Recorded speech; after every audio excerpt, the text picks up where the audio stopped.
Welcome back to another week of Tier List Winter 2025, where I rate the most recent episode that I've seen, judge it on these categories. Let's first address some things that are most likely gonna get dropped. So we got these two shows here.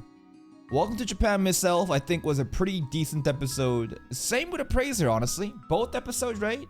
This show excels when it's more of the slice of life element. We don't watch this for the action sequences. The animation it's not the worst, but it's definitely not like the pinnacle of fight scenes. So I don't really care about it. This is actually pretty decent in action sequences. The story is pretty, it's pretty standard, right? It's pretty simple. There's nothing too crazy happening, but just judging based off of the, let's see. Just based off of the performance, I'll show you what's happening. This is really bad. I mean, if you look at the viewership here, it's always been never that good. The first two episodes was seemingly pretty decent interest. This episode got a lot of interest because the elf came out of the shower in titties, and of course, the monkey retard audience only cares about the fan service and doesn't actually care about the rest of the story, right? It makes sense. So the next couple episodes that actually matters in terms of plot would do terrible. But how bad? Pretty fucking bad. This is unacceptable, right? It's underperforming every single week unless it has some degenerate fan service that doesn't even add to the story. Very poor quality audience. Very poor quality show to keep continuing. So goodbye, Miss Elf. Goodbye. And another section is Appraiser. Appraiser as well. Let's look at it. If we look at Appraise, is it this? What the hell is it? What's the title of this shit? Hold up. I gotta keep scrolling now. Appraiser class. This one, right? Description, Appraiser. Why isn't this not picking up? There it is.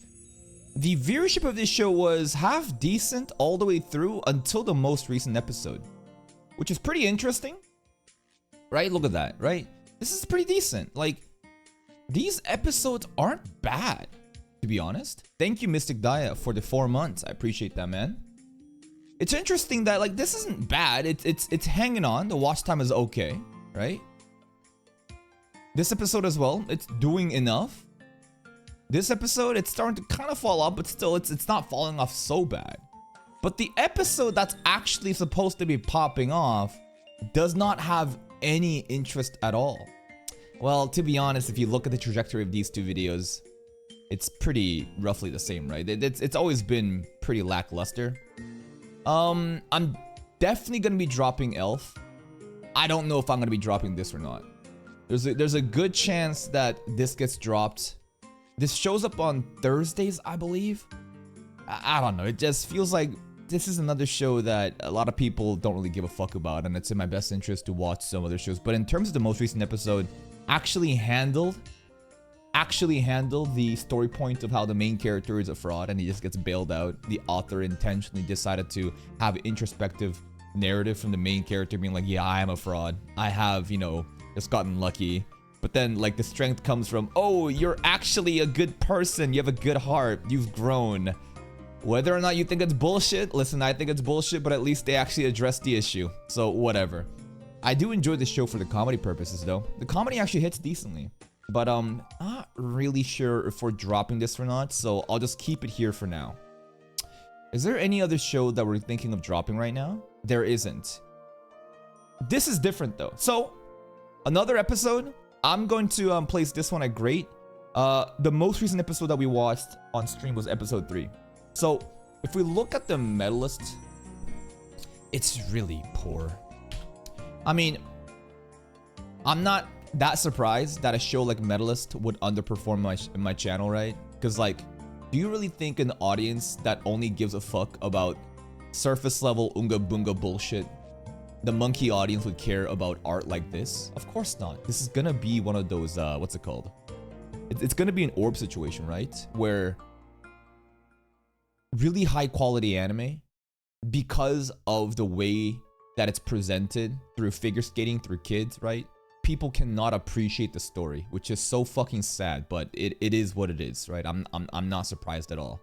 Most of my audience doesn't give a fuck about it, and I'm not able to hit the tourist audience yet either. But here's the thing. Because the anime is so good, I straight up might just take the bullet for this one. I don't know for how long I might. Because like, it's really not good to focus on poor performing videos like this. It really isn't. But the anime quality is so good that I kind of want to keep checking it out every once in a while. So no promises that I'm going to keep making, medalist reactions. But I already did check out episode 3. And we'll probably continue it for a little bit more. In terms of episode 3, new rival shows up, Mittens. We're also doing like this training arc.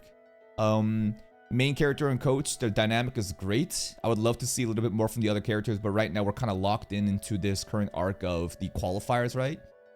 Basically this little bracket competition, and we're gonna shit on Mittens. She's like mastered this new spin technique that's actually better than a double jump, so next episode should be a banger.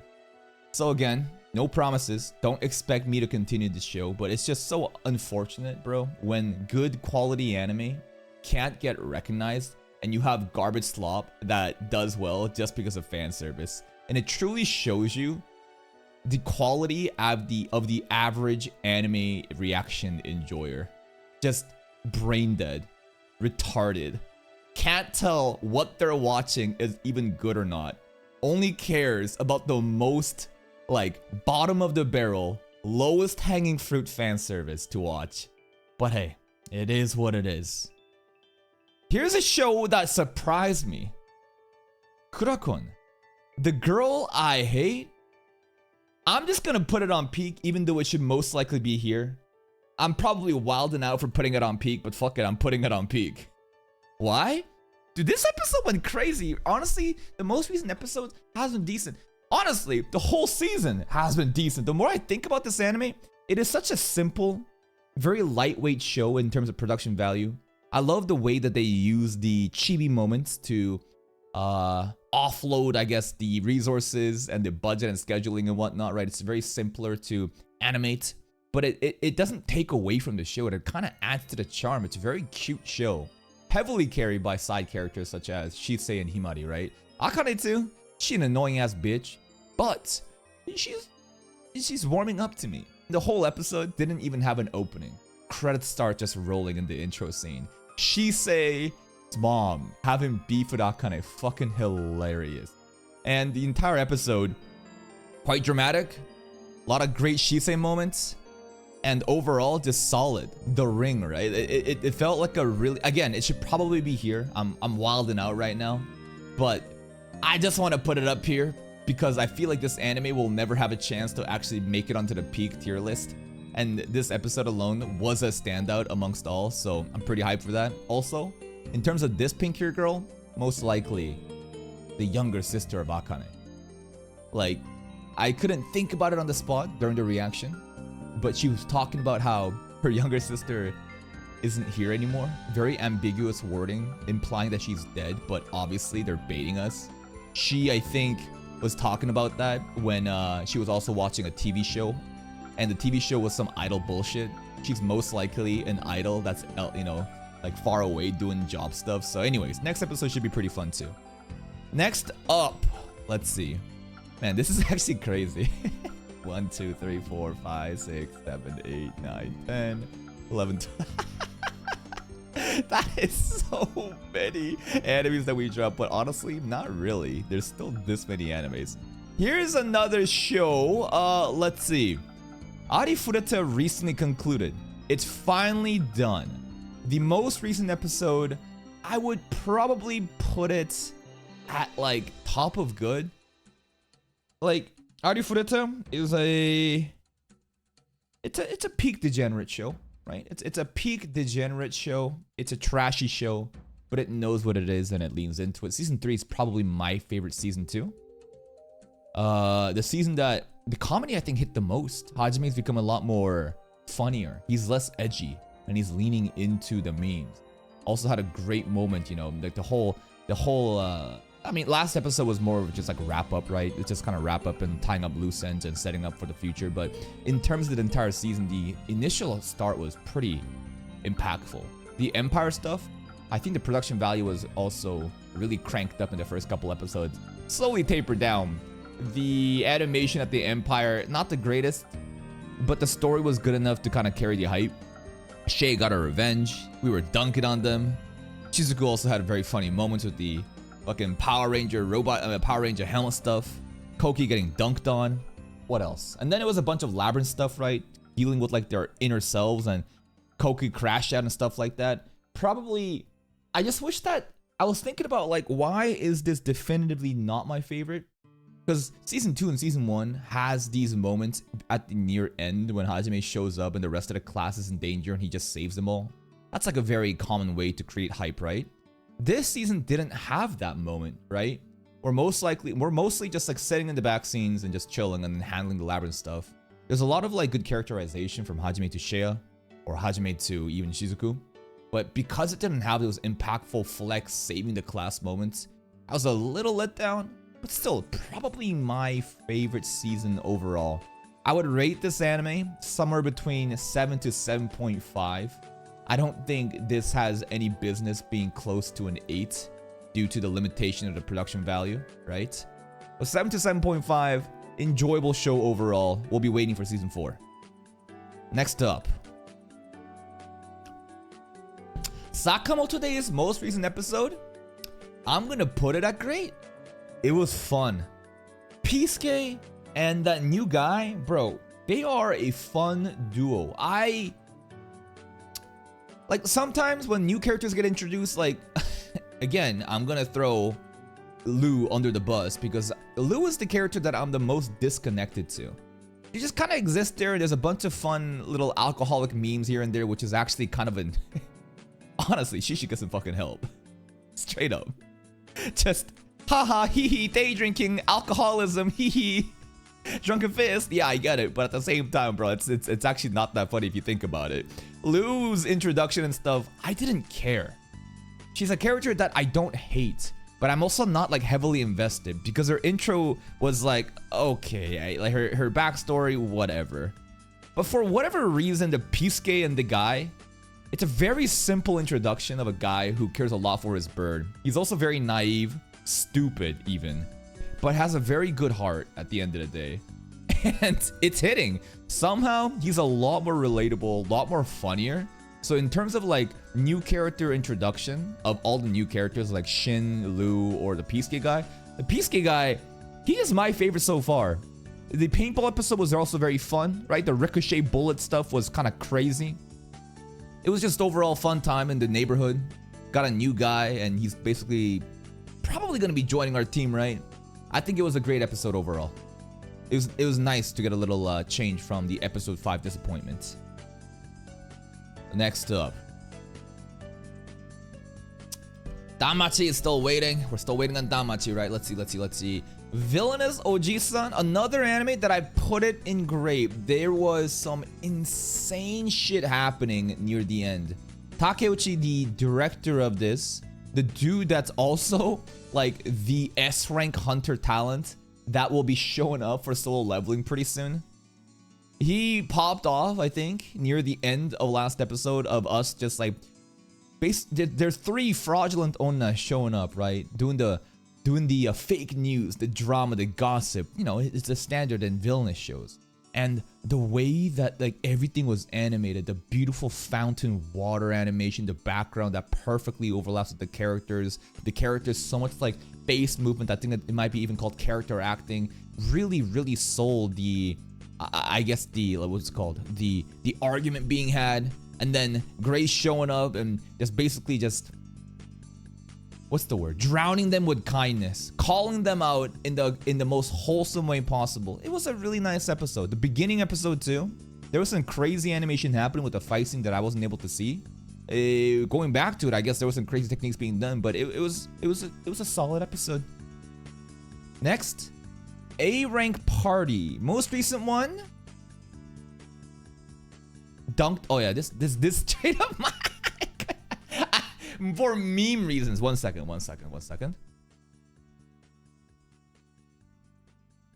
For meme reasons, I might just want to put it at peak. Like, bro called a dark elf a slur live on stream and then got banned.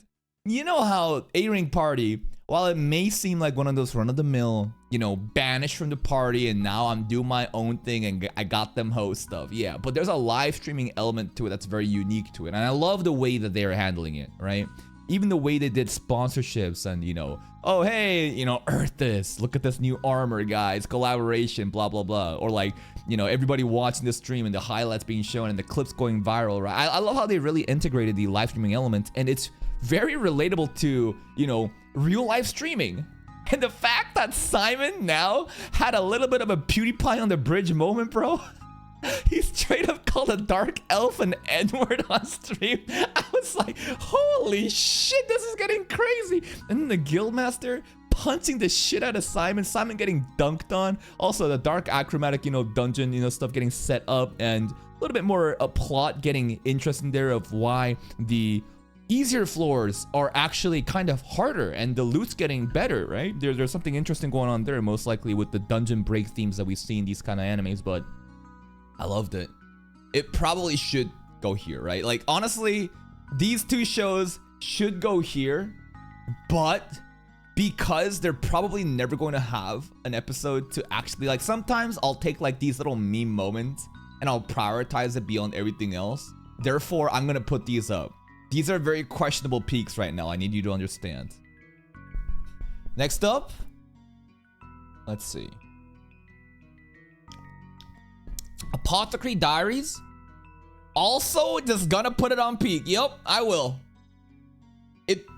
I think that this isn't even, I don't even think that I'm even exaggerating it. Like, I think it's better and great this week. Apothecary Diaries has been cooking for a long time. You know how it goes, right? It's the slow burn. It's a very meticulous show that takes many, many episodes of small little things happening behind the scenes, but if you're not paying attention, you would never know that crazy shit's about to happen. And it wasn't the pop-off episode, right? In terms of the plot and the mysteries, but it was a pop-off episode because Li Hua decided to punch a bitch. Slapped and tried to punch, you know, the cousin. Shin really was, you know, the one that was poisoning, I guess, the concubines with the makeup powder. She's not the puppet master, though. It's cool that the episode 1 stuff, even, like, remember, even if we figure out why, you know, people are getting sick and figure out the mystery surrounding that, you never figured out who set this up. And now that we know that Shin is the one that was behind it, we also still don't know who told Shin about this knowledge. I think everything still goes back to Suirei, Lulan's dad, whatever the hell that faction is doing.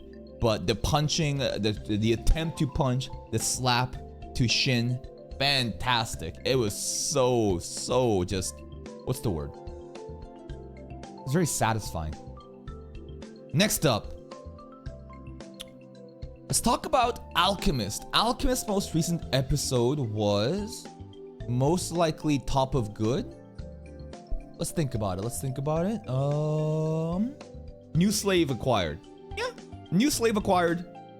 It was a wholesome moment where the cat girl is worrying and panicking during the interview, but she actually has a lot of talent, and you know, she can fit straight into the alchemy stuff that we're doing because she's knowledgeable in that. Is there anything that else happened? It was most likely that. Any crazy plot stuff happening? Not really, but it's just overall good. Let's see.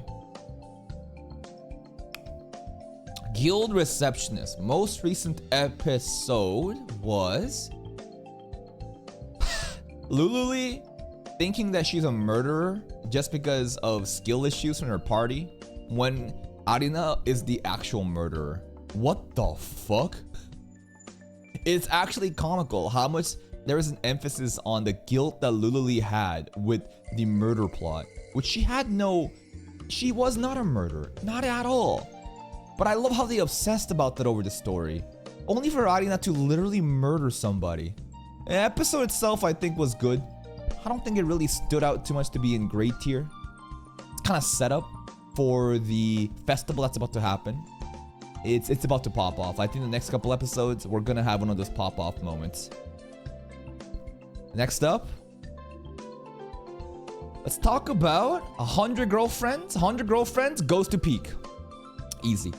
The baseball episode was so hype. The baseball episode was so fucking entertaining. It's doing sports animation better than sports animes. There's a lot of references, homages happening, right? Well, obviously the Dragon Ball reference with the Rentaro family going Super Saiyan. Shizuka being done dirty is the perfect formula to make the audience get emotional and the rest of them to really step up. It was great.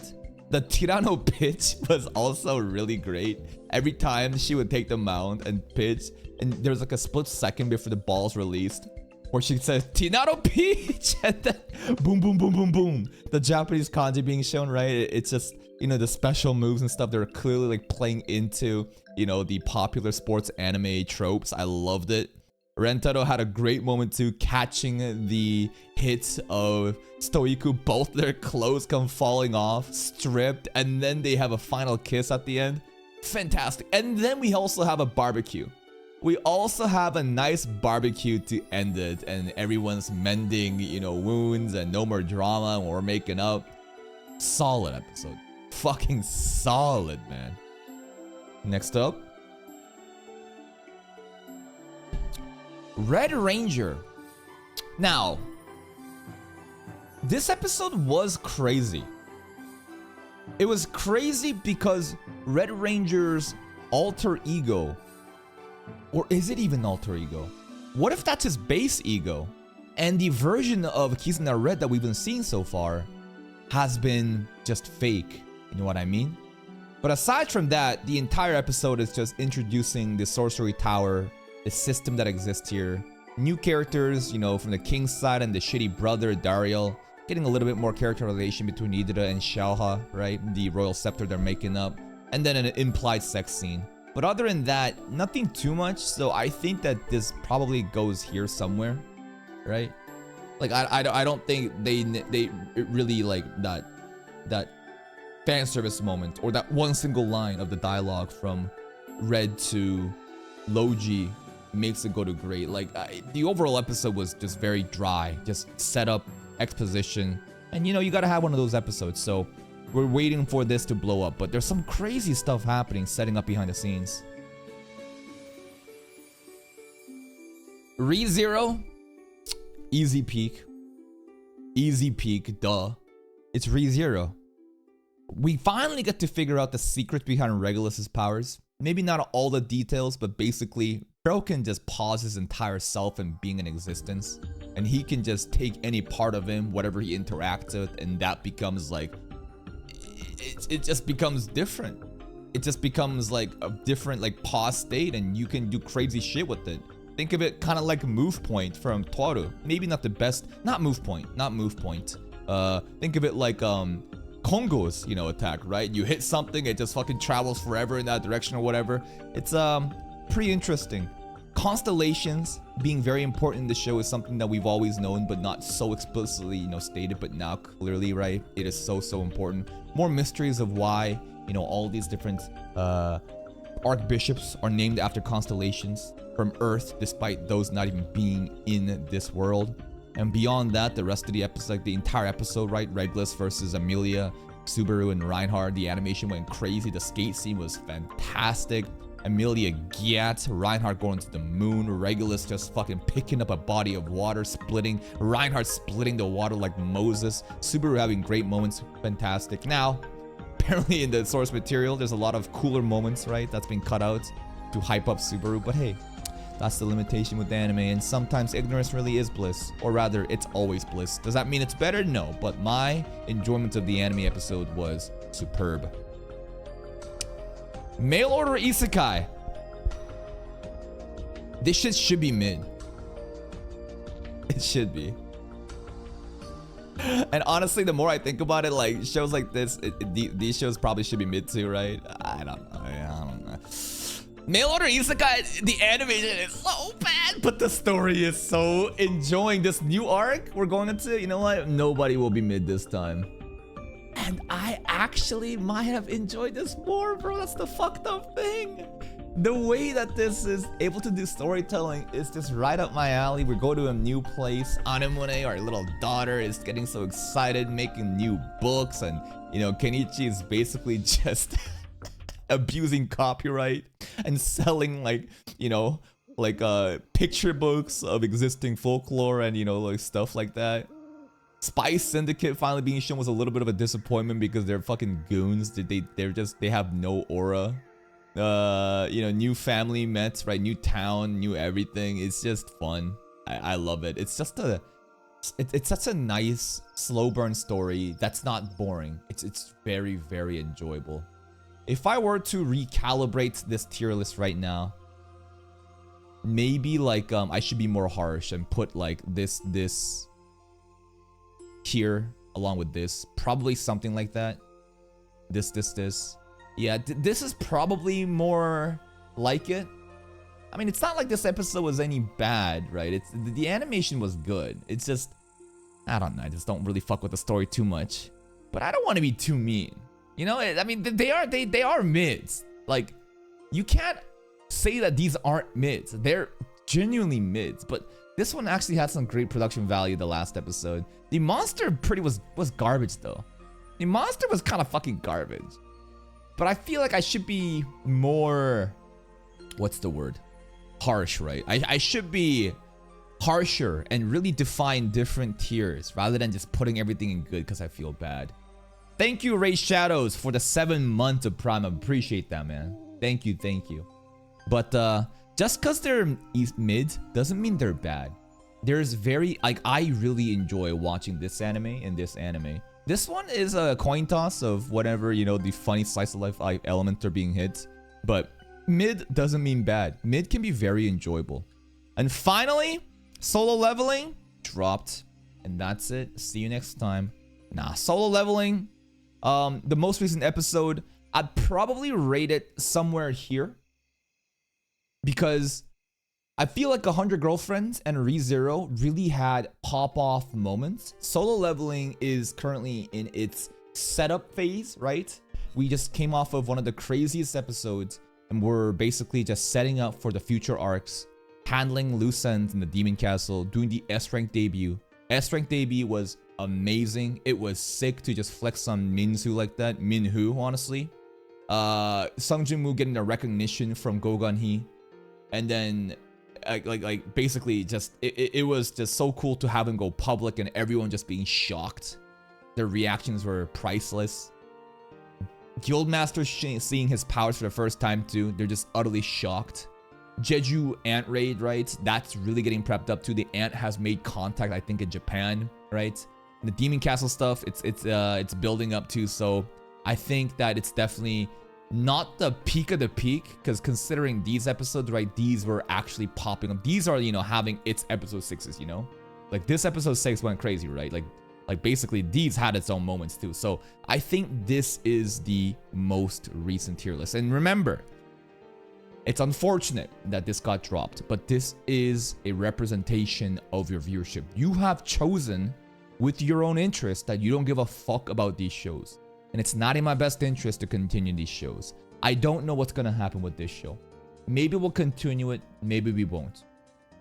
And Medalist, remember, Medalist is doing so fucking bad across the board. The performance of this show is utterly embarrassing.